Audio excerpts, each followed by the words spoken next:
All right, guys. Hey everybody, welcome back. If you were not scared away from last time, I did get some kind of slightly frightened responses to last time from like the computer science people about like, hey, I don't know about different equations and stuff. Um, so apologies if that was frightening to some of you. The course is not like all about ODEs. This is like me basically trying to like give the CS folks a little, just enough to be dangerous. The whole class is going to be discrete time, blah blah blah. It's mostly linear algebra is the math you need. So if you have solid linear algebra chops, you will be fine. Don't stress out. I'm just showing you like enough like background dynamic stuff because we're going to do a lot of stuff with it, and you'll use toolboxes that sort of spit out dynamics in these forms and stuff. So I'm just trying to give you a little flavor so you know what's up when we do these things. You don't, this is not a core thing in the class. So if you have never taken a dynamics course, you've never like, used an ODE before, don't worry about it. It's not going to be like a major issue. So I just wanted to say that right out the gate. So if you're concerned, give it another week and like till we get into the optimization stuff, you'll probably be fine. Like it's going to be lots of linear algebra and like taking gradients of stuff and like hopefully stuff you should be okay with. Um, okay, and well, yeah, anything where there's dynamics, we'll hand you the dynamics basically. So you just need to be like a user of dynamics functions that we hand you, be able to like, so that's it. So a couple announcements. First one is everybody should be signed up on Piazza, Canvas, Gradescope, have your GitHub account, all that good stuff. If you have any trouble with any of those things, email Kevin. Um, and we'll get it sorted out. But that's essential at this point. The next thing is that homework 0, which again is not to be stressed about. It's a like sort of forcing you to do all these things and forcing you to figure out GitHub and blah, blah, blah situation. That's like a completion grade, not like a, serious homework grade. So don't get worried about it. But homework 0 is going to be posted tonight and will be due next Thursday. Most homeworks will be 2 weeks. They'll have 2 weeks to do it. So the first real homework will go out next Thursday, and you'll have 2 weeks to do it. This is like a baby thing that's not intended to be a real homework, so don't worry about it. And then the other thing is we're going to be doing like weekly quizzes that again should be like really quick, easy type of things that are just designed to poke at your, understanding of the lecture content a little bit, and like for like more or less to see where you're at and for yourselves to like understand, a little bit of what maybe the takeaways were supposed to be from what I'm saying. And so we're gonna do uh, the quiz. The first quiz will go out tomorrow and like be kind of due by next class. It's also a completion grade. It's basically like just take a look and do it. You don't have to like stress about it. They're mostly like multiple choice, yes, no type questions that are just like conceptual. Did you get what we talked about in lecture? And if you're not getting it, come talk to us. That's kind of the idea. So none of that should be, a stressor. It's like a kind of do it or whatever. Spend the quiz should be like a 5-minute thing. The first homework 0 should be like however long it takes you to get all your accounts set up and like all that stuff. So it's designed to stress test all of the infrastructure before we do the first real homework, so that we don't have homework 1, everyone like bombing office hours with my GitHub thing doesn't work, kind of questions. So we're trying to get that all the way this week. Okay, so any questions about that stuff? Has anyone not figured out all the accounts on all the things? Yeah. A couple people? Yeah. Question? Concern? Yeah.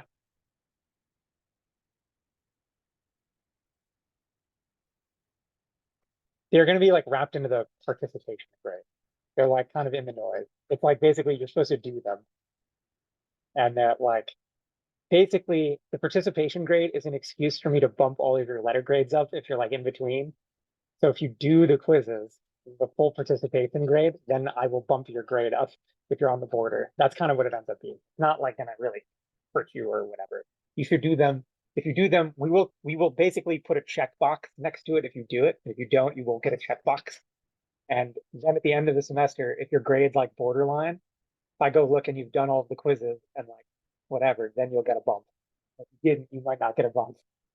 That's kind of the idea, right? So like again, it's not a big deal if you're like this one or whatever. But it's not like, I'm not here to like, pound you to do this stuff. It's, you know, I think this stuff's fun and cool, and like hopefully you do too, and that's why you're here. We can all like do cool things and have fun together. I'm not into like enforcing things and being like super, you know, on you about grades and stuff. So yeah, I don't know. That's kind of the deal. You should do it. It's going to take you 5 minutes, and it shouldn't be like a source of stress. And we're not going to like actually sort of like nitpick. We're going to like basically look at them and see if everybody missed a question. It's like, oh, that did not come across clearly. And if you kind of got some stuff wrong, you should go check out the notes or ask somebody in office hours kind of thing. It's a diagnostic sort of check-in thing rather than like a points thing. It's a yes, no, you completed it or not. Make sense? Okay, sweet. Yeah.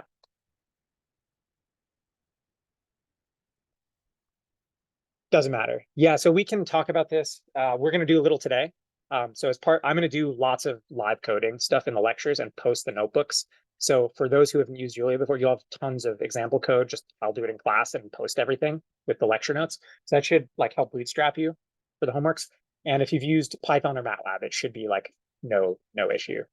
It's almost like there's like fancy features in Julia that you can use.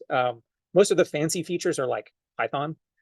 But if you write dumb code, it basically like the matrix math is the same as MATLAB. It's like one-based indexing, you know, looks normal, has backslash and like, so for like basically all the stuff we need in the class, it's basically just linear algebra and for loops.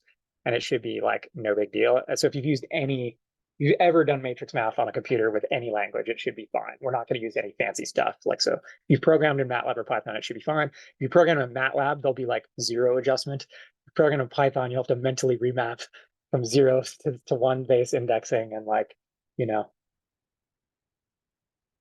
asterisks instead of at for multiplication or whatever, that kind of thing. It's super easy. It should be no big deal. Okay. Any other logisticsy issues, questions, thoughts? I'll get on this stuff. So yeah, make sure you're signed in all this stuff. The homework zero thing is really just to make stress test all the infrastructure. Quizzes should be very chill. It's like 5 multiple choice questions. So check that out and do it. Cool. And then the next thing is office hours. So we used to like do a poll and try to, you know, impedance match everyone's schedules. We have 5 TAs this time. So we figured we just like do them every day and it should kind of cover everyone. We didn't really need to worry about the polling. So this is kind of where we've settled on. So there's times every day. If anyone really has like a horrible schedule and like really has problems with all this and that's like super inconvenient, let us know. But I think basically because we have times every day, the idea is that it should probably work out. I will also have some office hours, so I have not figured out my own schedule for the semester yet. So I'll probably start doing those next week and put them on here. This is the lab calendar. It's on the website. There's a link so you can find this, and the rooms will be in there. The Zoom links will be in there, all that good stuff. And also, quick, right, mention Kevin is going to do recitations also, which will be like basically him just kind of riffing on the lecture content, giving you another take, giving you some extra stuff. And Kevin's super good, and you should listen to him. And yeah, his explanations might be a little different than mine and might be a little better for you or whatever. So highly recommend checking out Kevin's stuff. He's also going to record them and post them just like all the lectures. And then he's going to have office hours right after that too. Kevin's stuff will all be on Zoom.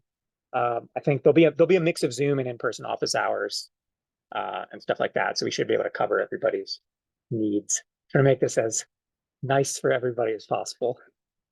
Okay, so that's that. Just yeah, on those logistics things, I'll just like plug again the website is here. If you click lectures, we put lecture 1 up yesterday. So there's the YouTube link and like the notes and stuff. So yeah, you click here. There's a YouTube channel. So you can always just go on the YouTube playlist for the course, and that'll have all the videos. They'll be posted like on there, you know, as soon as I get to it after class, basically, as I edit it, upload it. And then this is going to take you to the lecture notebooks repo, like we said, lecture 1. There'll be the PDFs of whatever I do. And then also in here, like starting today, there'll be Jupyter notebooks in there as well. So you can like just kind of, if you want, you could just clone this whole repo on your own computer and just git pull like after every class and have all the lectures in there. Or you can do this, whatever you like. You know. Okay, cool. Any questions about any of that stuff? And yeah, Piazza will post this, but like generally speaking, just check the YouTube channel, check the Git. You'll see it there before it ends up anywhere else. Yeah. So it's all going to be like just me handwriting. There aren't really like the slide deck thing was just like the first day for like all that logistical stuff, so I didn't forget anything. Yeah, my handwriting I understand is not amazing. Apologies for that. I think I personally, the handwriting thing helps me pace. And like, I kind of find that if I just put all the math on slides, it's like way too easy to just like blast through it. And like, I find it way nicer to like talk and annotate stuff. So, um, I, the biggest complaint I've gotten is that my K subscripts look like N's, which is fair. Hopefully that's not too big of a problem. If you have any issues with my handwriting, definitely speak out. I think it's like it's not awesome, but hopefully it's like good enough. There have been aspirationally, I would like to LaTeX all this stuff and like make a book out of it or something. It's just sort of do not have bandwidth for that. One option, since there's 150 of you guys, would be for us to like round robin, have people LaTeX up the class notes. I'm down to do that. Are you guys into that? Someone, it's kind of on you. Like if you guys want that, I'm down. And we basically like 2 or 3 of you could do each lecture and we could just go around and everyone would do one lecture per semester. We'd have a set of LaTeX notes. Show of hands, who wants to do that? So no LaTeX for you guys. That's the deal. Sorry. You get my scribbles. But yeah, the scribbles, I mean, you can see last year's scribbles, you can see the year before scribbles. So like between you should be able to figure it out. If there's any serious issues, ask me, ask the TAs. Should work out. Okay. I think that's it. Does anyone have anything else before we get into it? All right, let's get into it. Okay, so what did we talk about last time? So we talked about dynamics, right? So we talked in particular about, for our purposes, right, controlled dynamics, where you have an input, which we'll always call U. If you're an RL person, you might call it A for action. Fine, whatever. We got U, X and U, or S and A. Do whatever you want. It's fine. We're going to use, this is like what the biggest barriers between these fields, right? It's like S and A or X and U, and it's like maximize reward or minimize cost. We're going to be in the controls camp here, do X's and U's. So we did continuous time last time. And then we talked about manipulator dynamics, which if you're a robotics person, that's like essential. You should know that stuff for sure.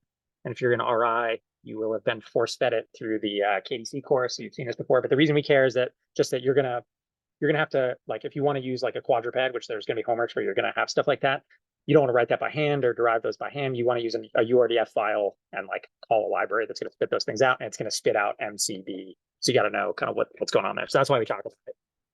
And then we talked about equilibria. And then we talked at the end about stability, which is a big topic. We just touched on it. In particular, we did this like idea of local stability, right? Where we linearized and looked at like a little epsilon ball around an equilibrium point. There are other types of, stability analysis, in particular for like more hardcore nonlinear stuff. You maybe want to talk about Lyapunov stability, which we maybe will touch on a little bit more in the class. And I mentioned it briefly last time, which is like a fancier kind of more general thing. But most of the stuff in here we can deal with like the linear stability stuff that we just talked about last time, where it's linearize, check the slope, or check the eigenvalues like we talked about. We're gonna do a little bit more of that today. So today what we're about. So last time was like the crash course in like continuous dynamics, manipulator stuff. Today what we're going to talk about is how you take those continuous ODEs, like your F equals MA stuff, and then like how you actually deal with that stuff in a computer. So what we'll call like discrete time simulation, say. And just some like tips and tricks, because it is subtle and I have opinions. So we're going to take the continuous ODEs and like talk about how you go there to discrete time. Basically how you simulate stuff in a computer, right? And for us in this class, the words model and simulator mean the same thing. I don't know. Weirdly, every time I talk to real like RL people, they have this like hang up about these words and somehow think they're different things. I don't really understand the distinction. If anyone here can tell me what the distinction is, I'm all ears. But for us, model and simulator mean the same thing. Yeah. So this is about, what some things about the simulation stuff, and we'll talk a little bit more about stability in that context. And then basically, so yeah, as of today, like after this, everything in the class can be discrete time. You don't have to worry about ODEs. But it's just me kind of like telling you some things I think are important about this that you should know about, and you shouldn't just like blindly trust a simulator because weird bad things can easily happen. You should at least know enough to know to be careful. Okay, cool. So sort of why we're doing this is in general, life is hard and we can't solve nonlinear ODEs. And almost everything we care about is nonlinear. So if I give you one of these for a complicated robot, we can't really get x of t like by hand, right? So how do you so obviously the answer to this is you like somehow discretize that thing and put it in a computer. So that's what we're talking about today, right? So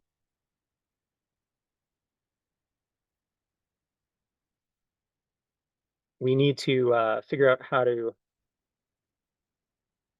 represent x of t with like discrete values. And when I say discrete values, I mean like in time, right? Like, so x sub k's, like samples, right?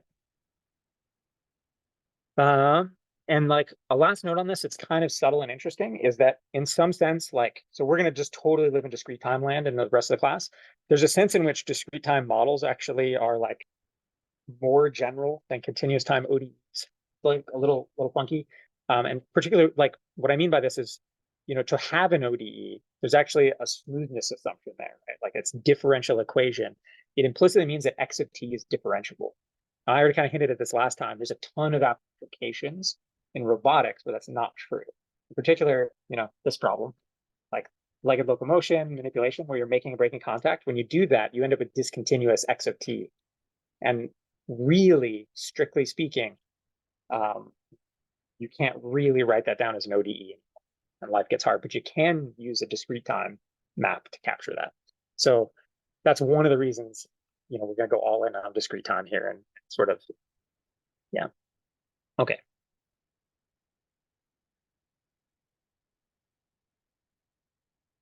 Discrete time models can capture some effects that continuous ODEs can.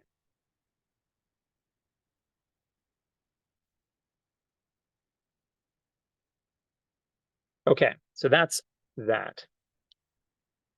So let's now talk about like this discrete time stuff. And so what we mean, there's a few kind of things to talk about here. So the first, and like we're going to start like with the easiest, simplest, kind of stuff. And I need my mouse to be over here. Here we go. So first off, we're going to talk about what we'll call the explicit form of the dynamics, which is like the one you're probably used to seeing, which is xk plus 1 equals f of xk uk. And we're going to put a little subscript d on here for today, because we're going to be kind of like going back and forth between discrete and continuous time today. So I'm going to put a little d on there for discrete time just for today. And then like, and then after today, everything will be discrete time. So we'll leave it off and it'll just be f. Okay, so that's what we're after. So when we say explicit, we mean it's a function f, you plug in the x and the u, and it spits out the next time step, right? That's kind of what's up. So to get to one of these, what you do is you take your continuous model, like we did last time, and you discretize it. And there's a million ways to do this, and some are better than others, which is kind of what we're about today. So let's talk about like kind of the simplest discretization, which is one that I hope everyone's seen before. And that is the one that like you would obviously just make up off the top of your head. which is called forward Euler, which is where you take xk plus 1 is the previous time step, and you just evaluate f, which is your x dot, and you just take a step in that direction, right? So it's like x dot is the tangent to x of t, right? It's like, okay, I'm right here on x of t. I'm just going to evaluate the tangent, which is x dot, which is f, and just take a tiny step in that direction, right? You pick a time step h, and you go in the direction of f for a little time step. So this kind of intuitively makes sense. It's like the obvious thing to do. So this is your time step. And this f is the continuous time f, right? To be clear, right? So this whole thing is called, and then this whole thing, you know, over here, this whole thing is our FD, right?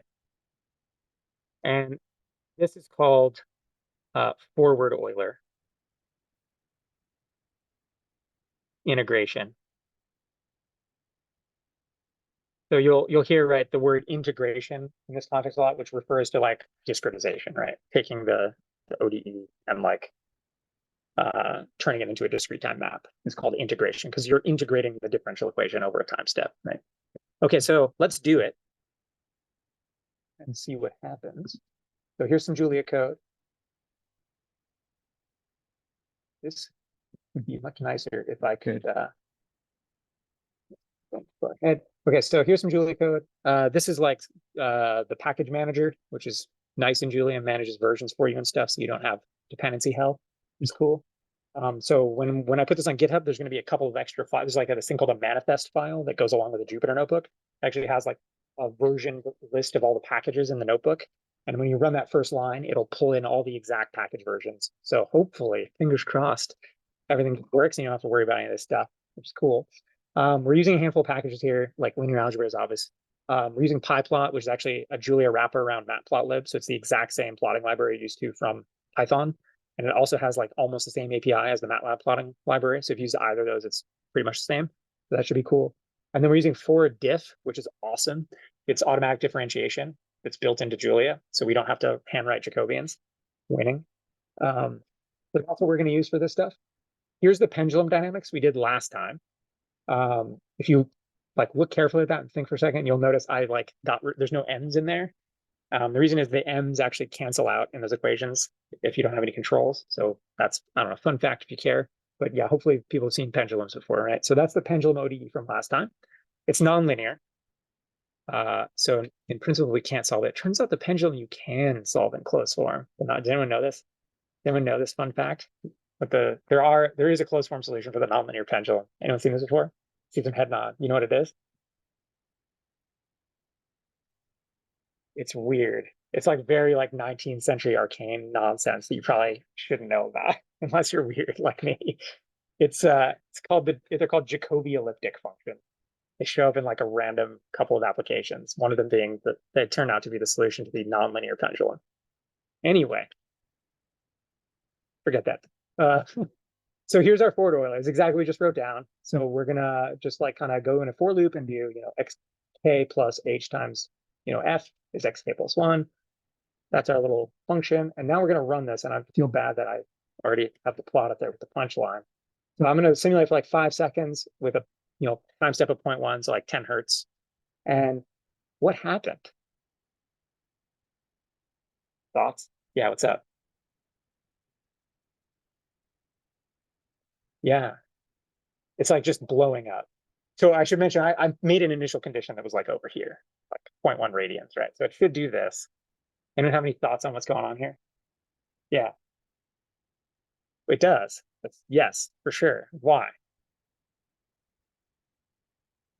Yeah.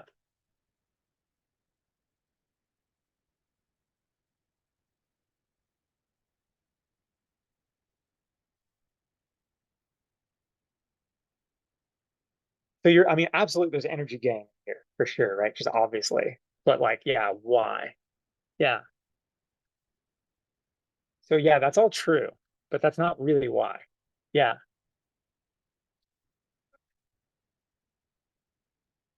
Okay. Do you think I may make the time step smaller? Let's try. No, let's go to 100 hertz. People like that? What happens at 100 hertz?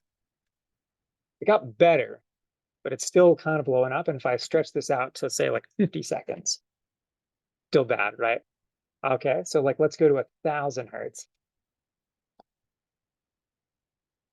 Whoops, I broke it. Me being dumb. It's still doing it, right? So if I make the time step smaller, it'll like, the slope on that blow up is less, but it's still an exponential blow up. And if you go out longer, it's gonna blow up every time. Like it should be obvious. When we're gonna prove it in a sec, no matter how small I make that DT, it always blows up. And this is a conservative system. This is like one of the most benign things you can write down. It's like basically and for small amplitude, it's essentially a simple harmonic oscillator, right? So like, what the hell, you know? Yeah.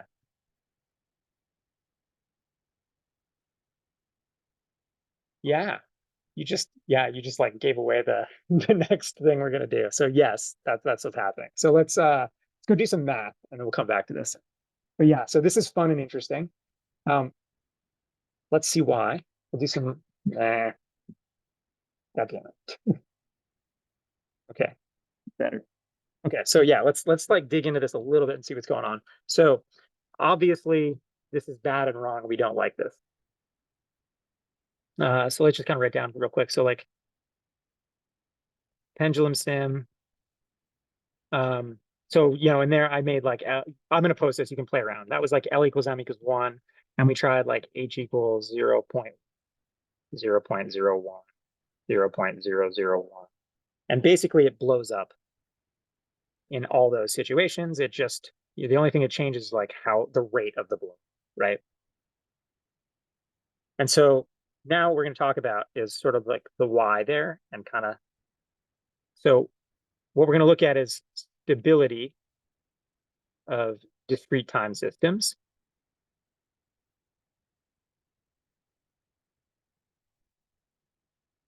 And like what's obviously going on here, right, is like the continuous system is like stable in some sense, right? It's conservative, blah, blah, blah. And when we discretize it, the discrete time system is not, no matter how you choose H. So there's something weird going on there. And like the moral of the story, bigger picture, is that when you discretize, weird stuff can happen. You have to be careful. And it can change qualitative properties of the system, like equilibria can disappear, stability can change, like all kinds of weird crap. So be careful. Okay, so let's talk about how we think about. So we did the continuous case last time, and we figured out this nice condition for stability there, where we check the real parts of the eigenvalues of df/dx, and if those are all strictly negative, we're stable. And there's some subtlety if it equals 0, and if it's bigger, it's definitely unstable, blah, blah, blah.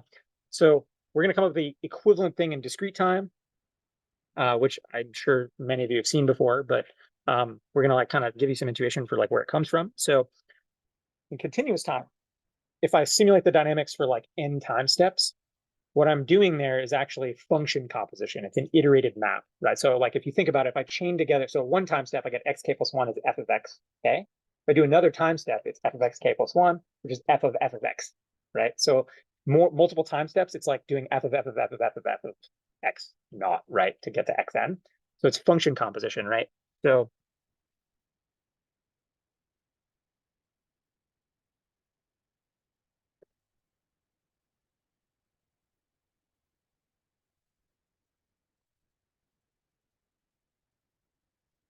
iterated map, and what I mean by that specifically is like x sub n is going to be like f, and here we're going to write that f sub d of f of f of dot dot dot dot, f of x naught, right? And there'll be a bunch of, I get the closed paren. Cool. So that makes sense. So now what we're going to do here is like, so intuitively, let's say x naught's an equilibrium point. Stable means if I put some little epsilon perturbation on x naught, and I go do this iterated map thing for n time steps, that xn is going to converge back to x naught, right? That's like intuitively what we mean. And if the perturbation epsilon is really tiny, that means we're within our legal rights to linearize f. And that should be fine, right? So we're going to do that again. So if I want to linearize this whole mess, this whole iterated map, what I really want is like dxn dx naught, right? And so how do I get that? It's just the chain rule for all the f's. So I'm going to get a whole bunch of df dx's multiplied together from the chain rule. Let's do that.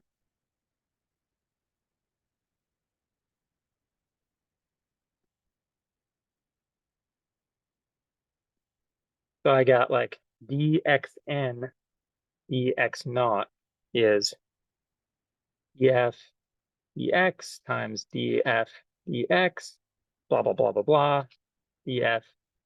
Oh, these are all fd's, right? dx, all of these evaluated at x naught, right? To be clear.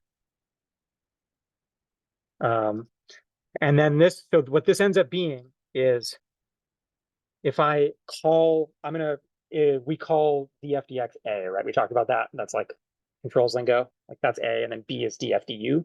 So this thing is, and again, for today, because we're going to mix discrete and continuous, we're going to call this a sub d for discrete time. This whole thing is a to the n for n calls to f, right? Is that clear? Just like a bunch of a's all multiplied together, right? Okay, cool. So that's that whole thing. Now, assume x naught is an equilibrium point. And you can always do that by just like trivially changing your coordinates, right? So we're going to assume, sorry. So we'll make, sorry, I mean, like we're going to make x naught equal the origin and assume it's, whatever. So you can always just, translate your coordinates. So it is the origin in equilibrium. And so if we do that, we're going to have the following thing. So stable means that if I have some little epsilon perturbation guy, sorry, I should say assume x is, my bad. I don't mean x naught is the equilibrium point. X naught is where you start, which is going to be perturbed off the equilibrium. Assume x equals 0 is an equilibrium point. Okay, so here's what we've got. So what we mean then is if x naught's this little perturbation away from the origin, if I go a whole bunch of time steps, it's got to converge back to the origin, right? So if I write that in math, it's limit as, let's say, k goes to infinity of a to the k times x naught is got to be 0. Like if k goes to infinity, right? If I go like way out in time and I start with some x naught that's a little off, this has to go to 0 for all x naught, right? So any x naught that I pick near the origin, if I simulate forward for a lot of time steps, has to go back to the origin. This is the definition of stability, right? For us, the asymptotic stability, whatever. Okay, and so if it's got to be true for any x naught, then just like staring at that equation, it has to be true for the whole matrix A. That makes sense, everybody? If I can plug in any x naught here, it's got to be A that goes to 0. So that says limit k goes to infinity of A has to be 0. And so for that to be true, that gives us conditions on the eigenvalues of A. In particular, that says that the modulus, complex modulus, like the norm of all the eigenvalues of A, the discrete time A, have to be less than 1, right? So then if I take, anything less than the 1 to the like nth power, it's going to go to 0, right? Anything small, like it's literally all it's saying is like if I take any number less than 1 and multiply and like raise it to the nth power, or if I raise it to the, it's just, say it's like 0.9 times 0.9, it's going to keep getting smaller. If I take that out to infinity, it's going to go to 0, right? So that's all this is saying. That cool with everybody? Sweet. Okay, and then like if you're used to complex variables or you're an ECE guy, and like you've done lots of complex stuff, we say this is inside the unit circle in the complex plane. Okay, everyone cool with that? Questions? Make sense? Okay, cool. So if we do this for the pendulum with forward Euler, really quick, which we can like kind of stomach by hand, I'll just write it out.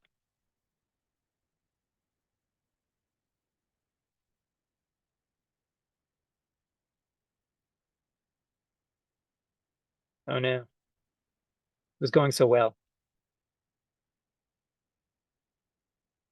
Well, that figures itself out. Hopefully. Hopefully it figures itself out. I will just show it to you in code form. Okay, so that's our sim stuff.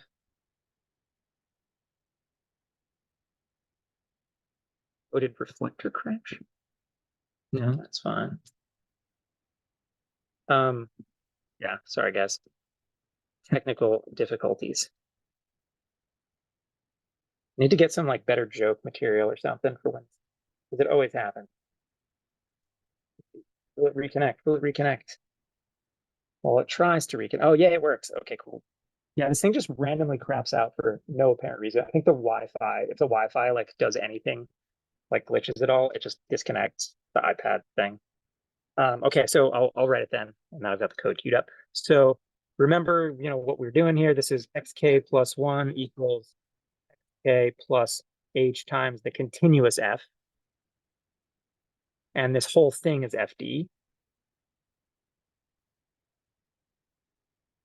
Okay, so let's go take that thing's derivative. So then we're doing this AD thing is going to be, I'm going to be very explicit about this, is dfd dxk. And if I just kind of stare at that thing and write that out, in terms of the continuous one, that's, xk plus h f of xk. So that's I for the xk part plus h times the continuous a, right? That we did last time. And I'll just write that out because we did the continuous a last time. You can go back and see it if you want. So that's h. And that continuous a from last time is this. And if I go like, use Julia and actually evaluate this for say about the like, lower equilibrium. So at theta equals 0 for h equals, I should also add for h equals 0.1. We'll do this in a sec in the code. This turns out to be about 1 plus or minus 0.313i. So like obviously that's bigger than 1 modulus. And so this thing's unstable. It turns out I'll just show you. So what I'm going to do now is go like, we'll do this numerically and I'll plot this as a function of h, which gets interesting. So here's here's what we just kind of did, right? We're going to just like compute the eigenvalues.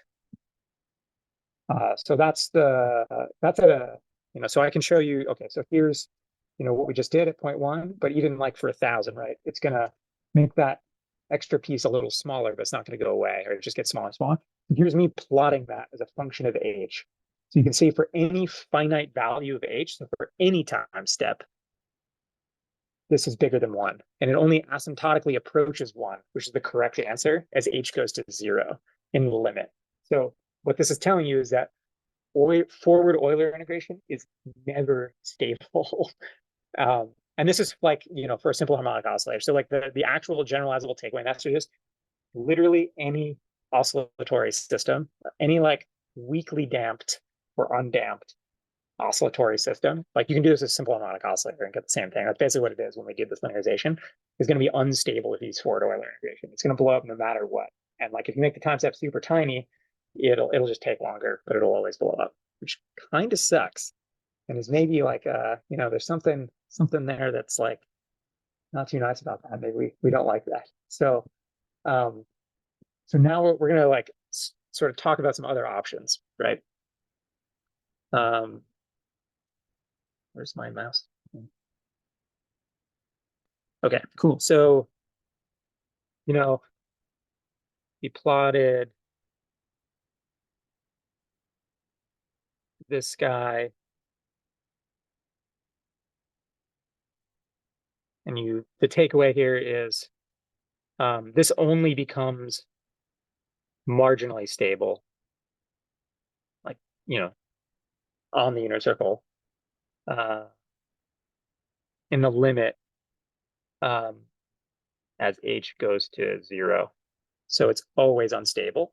And like I think in part of the conversation we we're having earlier about kind of the intuition behind this stuff. There's sort of is this working? No, my entire computer froze down. What did we talk about? We talked about that like this has this overshoot thing, right? So let's just write that in here then. Intuition is, we got our Tx, this thing is doing this wiggly stuff, and then we're doing the straight line approximation, that's always overshooting.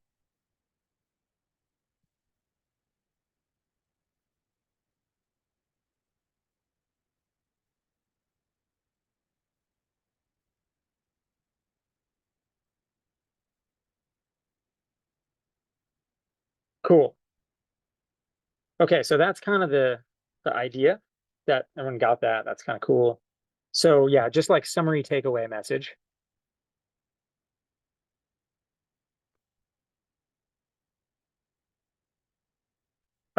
Basically, be careful when discretizing ODEs, and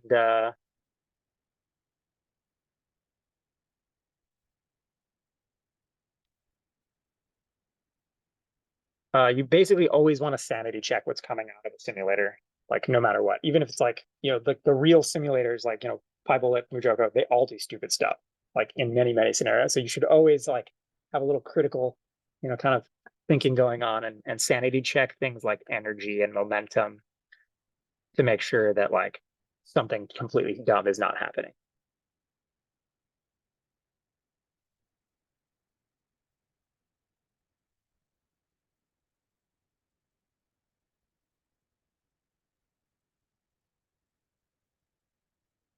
And finally, don't use forward Euler.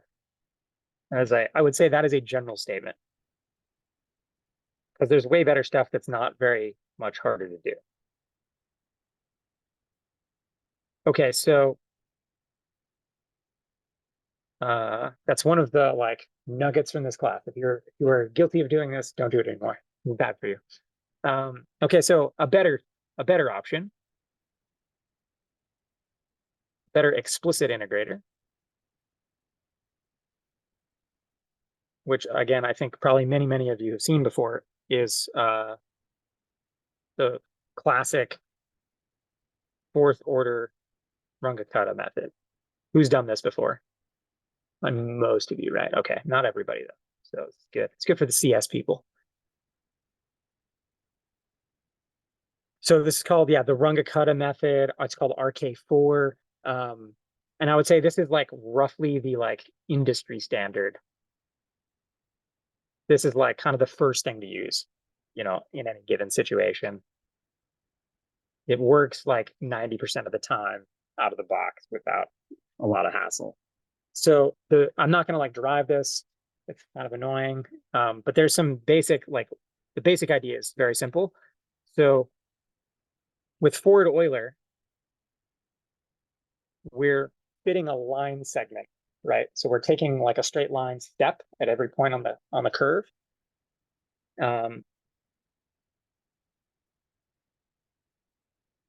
We get like a piecewise linear sort of approximation of the solution, right? And instead, the Runge-Kutta method, RK4, fits a cubic polynomial over each time step. So it's doing like a cubic spline interpolation instead of a linear interpolation. Does that make sense? So that's like, obviously that's better, right? Like, so it's gonna get you a much more accurate solution, and in particular, it can capture curvature. So you don't get these same like crazy overshoot problems. Just a much better fit, right?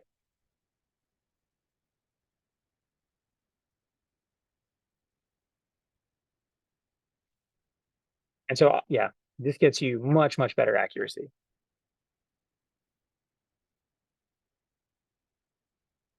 at the expense of each step being more expensive, right?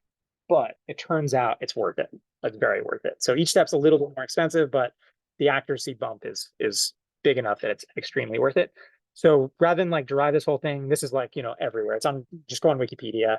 I'm going to write you the pseudocode and kind of like, By the way, if you guys want more of this this is a 1-day crash course. I taught this class called Advanced Robot Dynamics and Simulation like last year, where I do like a couple weeks on this stuff, and that's all on YouTube too. So if you want more of this, like you can go there and you can bug me also, you know. So here's what it looks like. xk plus 1 equals f of xk, and we'll write like, I don't know, this FD here. So we're going to make up these little k's. These are called stages. There's like intermediate evaluations of f. So that's K1 starts out like, you know, Euler. Then K2, we're going to evaluate f at the midpoint. So this is xk plus h over 2 K1. We're going to take like half a step. So it's like half an Euler step. But then we're going to evaluate f again at that midpoint. And then there's a K3, which is again at the midpoint, but it's using a different derivative. So it's h over 2 K2. And then there's a K4, which is a full step.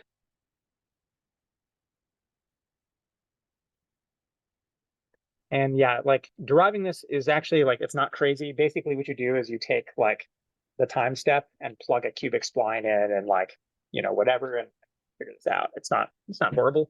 There is a kind of funny quirk. It turns out this is not unique. So like, because like obviously, you know, I want to fit a cubic. I can evaluate f anywhere I want in the interval, right? So it turns out like this is one of an infinite number of possible RK4 rules.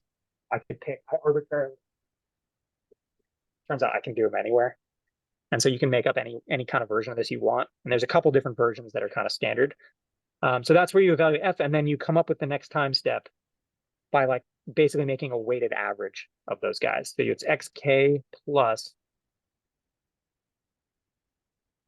this, like, it looks like this. So you've got k1 plus 2k2 plus 2k3 plus k4. So it's basically computing this like weighted average of the f, right? Where it weights the midpoint. This all comes from basically doing this like plot fitting thing, if you want to derive it. Cool. So that's it. That's the pseudocode. And you know, you can find this in a lot of places. And let's do it real quick and look at some stuff because it's fun. But I gotta find my in my sort of spaz out, I lost the Jupyter notebook. But I think I've got it. Cool. Now. Ooh. Killed my Jupyter. Oh, I had to restart my whole computer. That's why. Killed everything. So here, let's get that back up real quick. Not slick. Hey, Mark, I have an idea for a rough ballpark of the size. Just wanted to check in. Hello? Oops, sorry. That's just someone doing something else. Okay, Jupyter Lab coming. Blah. Where's my notebook? Sweet. Okay, cool. We're back. So here's what we were doing last time before my computer died unceremoniously. Did all this already. Hopefully this doesn't take too long. Eigenvalues, blah, blah, blah. Okay, here's RK4. It's exactly what I just wrote down, right? So there's like I guess I call them F's here instead of K's, whatever. But yeah, so that's what we wrote down. Cool. We're gonna do the exact same pendulum thing, but with RK4 instead of Euler now. We're gonna plot it, and you know, this is 10 hertz and it looks rock solid. I can like, you know, say go for 100 time steps instead of 10. And you can see there's a little bit of wiggle there, but that's actually just aliasing from my really coarse time steps. And if I make this like slightly bigger, you know, or slightly, let's go to like, you know, something like that. It's like, it's super solid, right? So that's with, and this is with big time steps, like 10, 20 hertz, right? And it's totally fine. Anyone want to try anything here? You don't believe me? Try something crazy. 10 hertz? That was the first one I did. 1 is what so yeah, like, I mean, you want to take 1 hertz? Yeah, let's do 1 hertz because it's going to start to look stupid. Yeah, like it's still stable. So here, well, let's do the eigenvalue plot again.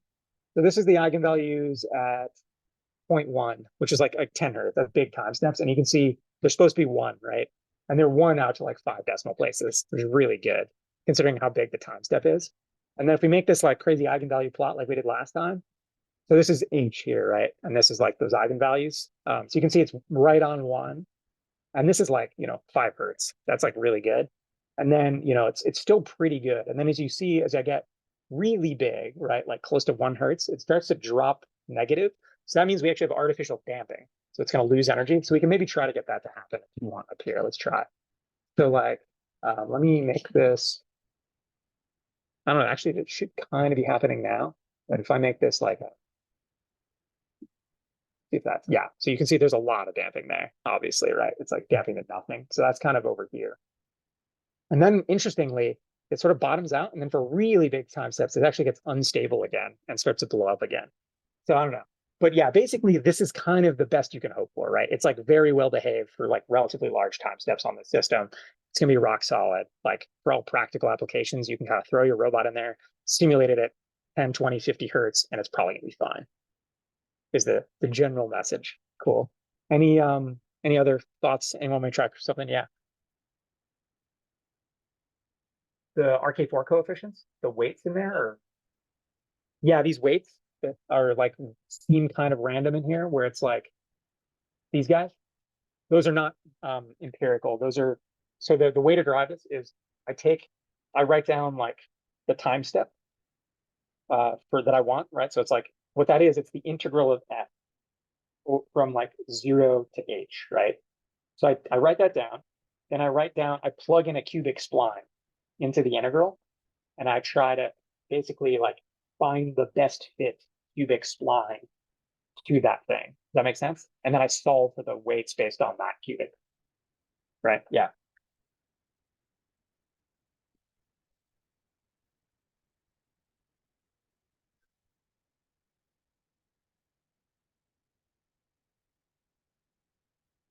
Yeah, don't like read too into that. Like literally what it is, it's the best fit cubic spline to the solution. So you can get this by like saying, like it's literally like doing like a least squares fit. So you say, here's the true solution, like it's that integral of f, which again doesn't have a closed form, right? So you say, I'm going to plug in a cubic polynomial over the interval and like uh solve a least squares problem to like find the best fit cubic spline to the truth.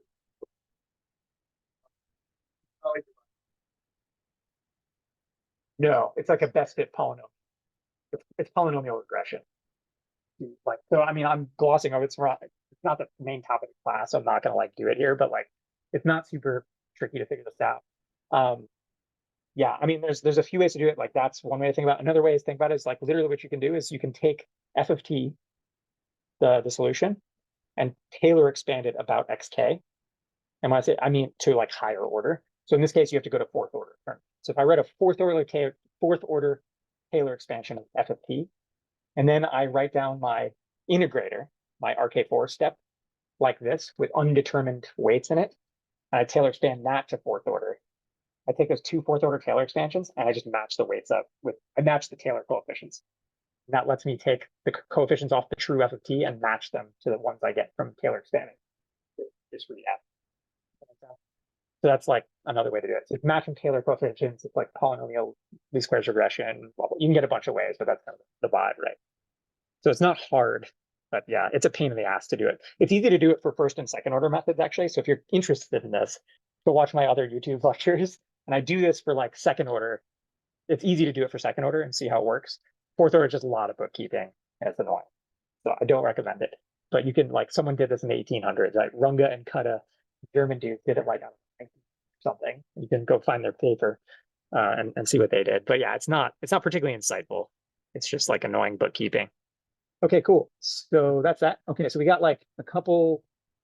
Hopefully we're still okay on time, given the annoying technical difficulties.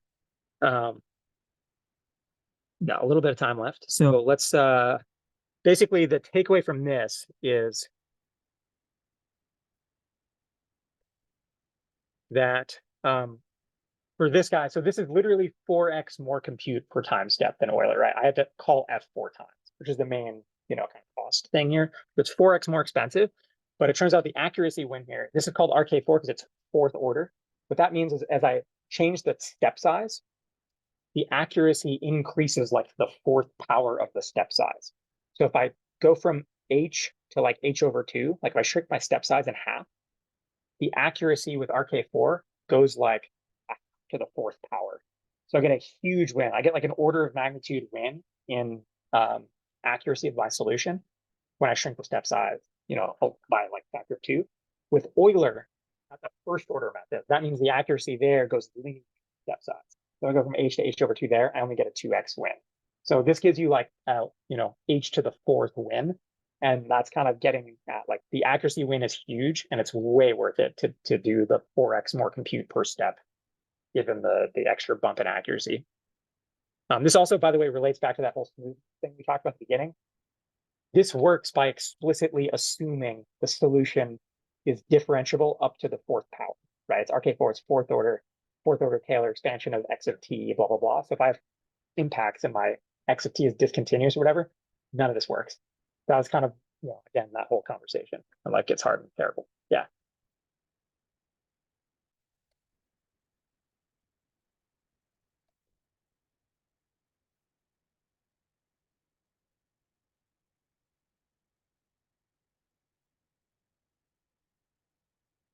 Yes.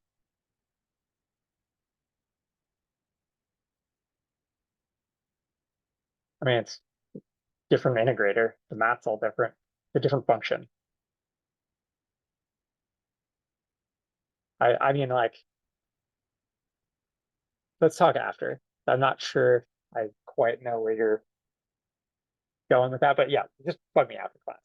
Yeah, cool. All right. So accuracy win is worth it, basically.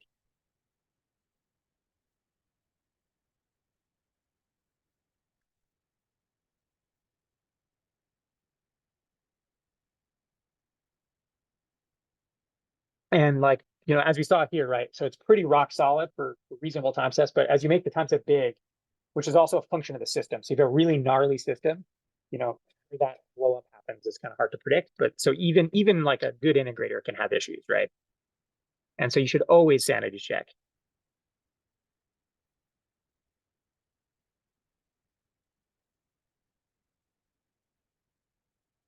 And remember, this is like the dirt simplest thing you could ever try to simulate. Right? So if you have like a humanoid and you're doing this stuff, it's way harder and way nastier.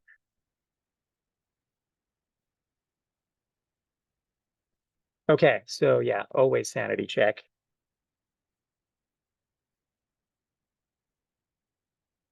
Okay, so now we're going to do kind of like one last thing in this area, which is to talk about this whole discussion was explicit. And so now we're going to talk about implicit integrators, which are actually very common in robotic simulators, which is why we're going to talk about it. So what I mean by that is last time we had xk plus 1 equals f of x u. Implicit means it looks like this. We have some f where everything's kind of mushed together in a nonlinear way inside the function. So it's like xk plus 1, xk, uk equals 0. And to be concrete about this, we'll write down the simplest one of these guys, which is called backward Euler or implicit Euler. Who's heard of that before? Only a couple. Okay, so this is actually the standard integrator in video game engines and most robotic simulators, which is why we're talking about it. So if you haven't heard of it before, but you've used like PyBullet before, you have used it before. Also, it's like one of the defaults in Mujoko. It's like super common for a reason that we'll get into. So here's what it looks like. It looks like xk plus 1 equals xk plus h times f of xk plus 1. So the only difference from forward Euler, remember, we evaluated f at xk at our current time step. Here we're going to evaluate f at xk plus 1, which is the future time that we're trying to solve for. So it's weird, right? So that's why it's called implicit. The future time, you're evaluating f at the future time, which is bizarre. And you're like, how do I do that? And that's why it's called implicit. And it turns out, so they're a little harder to solve. So this guy's called backward Euler. And for the obvious reason that, valuing f in the future.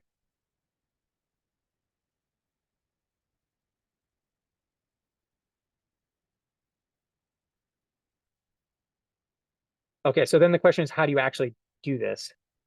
And the answer is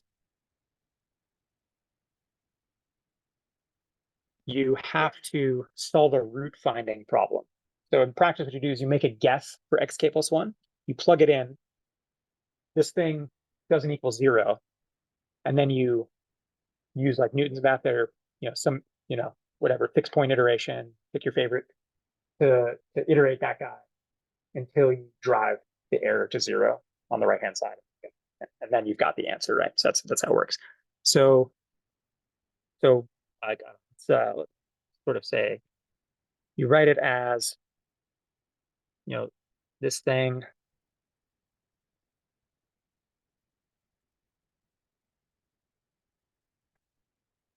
equals 0, like we said. So this is what it looks like, concretely.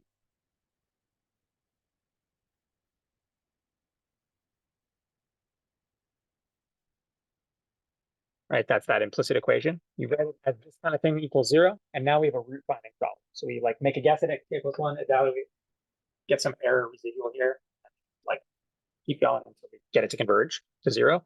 We will talk about explicitly how to solve that root finding problem next week. Is that what you guys were asking? No. Oh, yeah, I screwed up. Sorry. Thanks. This should be x. Yeah. All good. Anything else?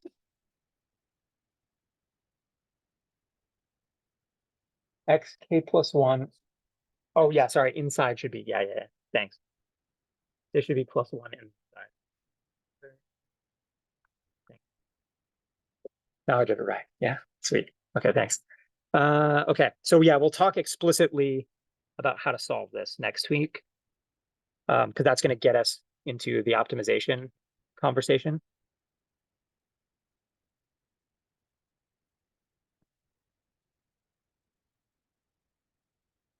And there's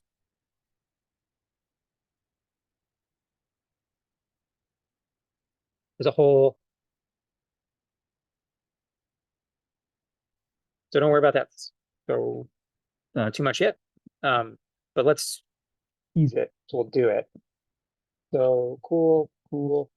Here's backward Euler. So like implementation wise, this is doing what's called fixed point iteration to solve this thing. Don't worry about it. We'll talk about it next week.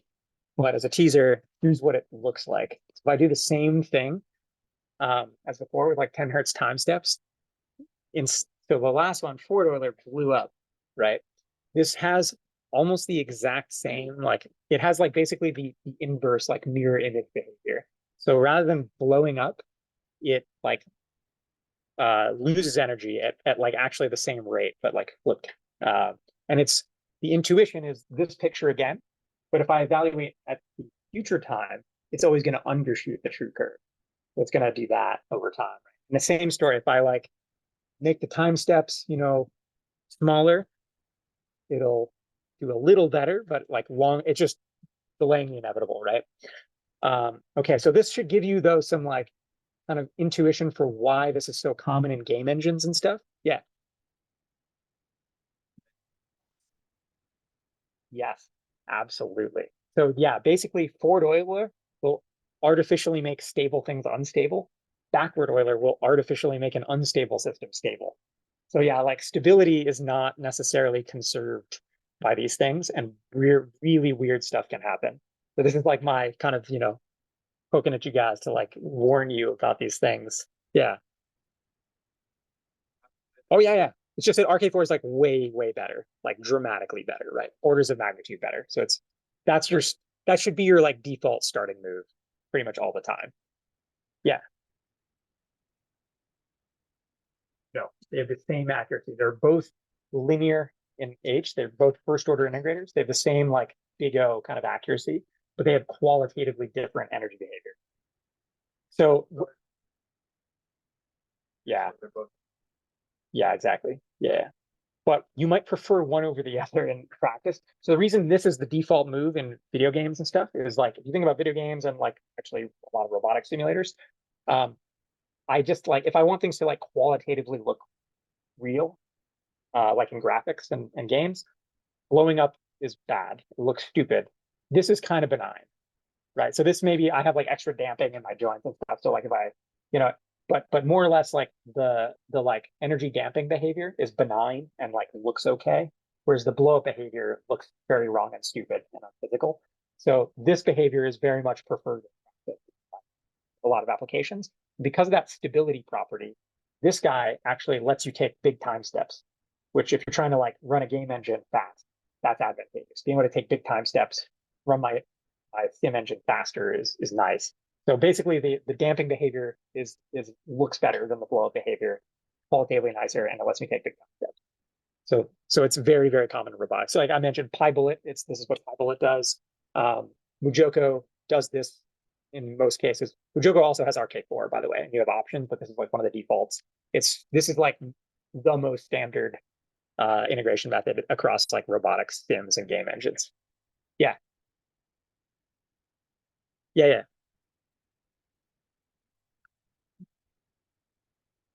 But yeah, we're done with that. Yeah. There's lots of tricks though. So in a simulator, if your time steps are reasonable, you can warm start that root find with like almost the same as the last time step. So in practice, if you're only taking small time steps, your guess for xk plus 1 is really good, and you generally only need like a couple iterations. Yeah, if you do it, if you're smart, like if you're clever about the implementation, you can do this really, really efficiently. So it's only a couple F calls or whatever. Yeah.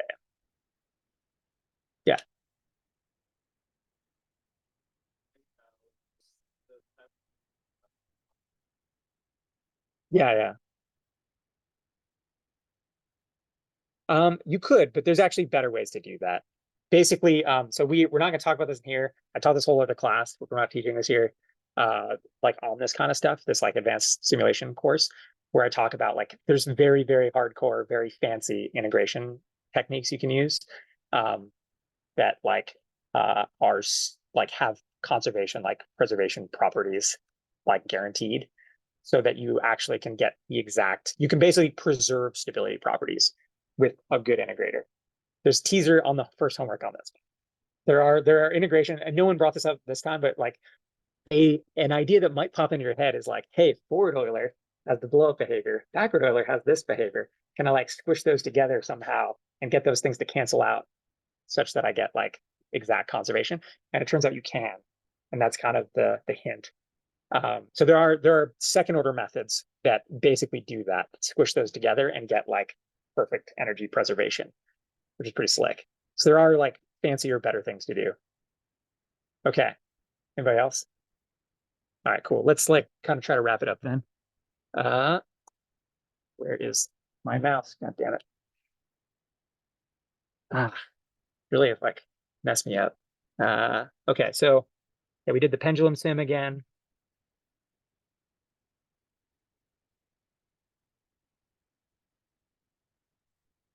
Opposite energy behavior.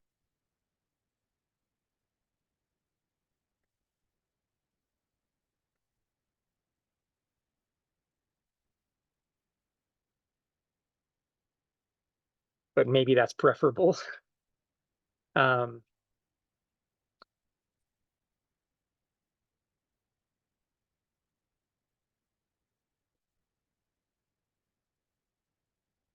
uh,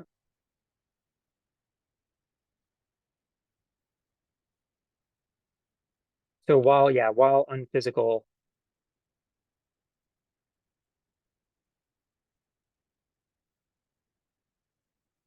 oh god damn it. Serious? Okay.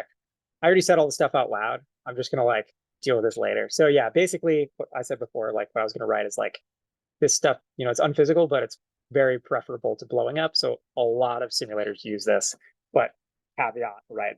It does this artificial damping thing and like it can do funky things. And most of the simulators you're using are probably doing this out of the box. So you should kind of know about it. General takeaways, implicit methods. So we did implicit, backward Euler. There's a whole bunch of implicit methods. Like you can make up lots of implicit methods. There are also Runge-Kutta methods, by the way. These are implicit Runge-Kutta methods versus explicit Runge-Kutta methods. Runge-Kutta method just generically refers to fitting a polynomial step. and like matching coefficients or whatever. So basically lines is what Runge-Kutta methods are. Implicit ones are often more stable. Like implicit Runge-Kutta methods have better stability generally than the explicit ones. So they're often used in like more hardcore applications where you have complicated, nasty dynamics. You're generally better with an implicit method. So I said basically RK4 should be your default move. If RK4 does poorly, it's probably because you should basically try an implicit method. That's the takeaway. And like most ODE toolboxes, you probably shouldn't code these up yourselves also. MATLAB has a big ODE, there's ODE 45, which is RK4 basically. Then they have lots of implicit ones you can call. Python has similar stuff. Julia has a really good ODE toolbox called differential equations.jl that we'll use a little bit in class that has like 50 different integrators, and you can just swap them out and try them. Yeah, I think that's basically it. There were a couple other things I was going to do, but I mentioned, but I think that's good for today, given the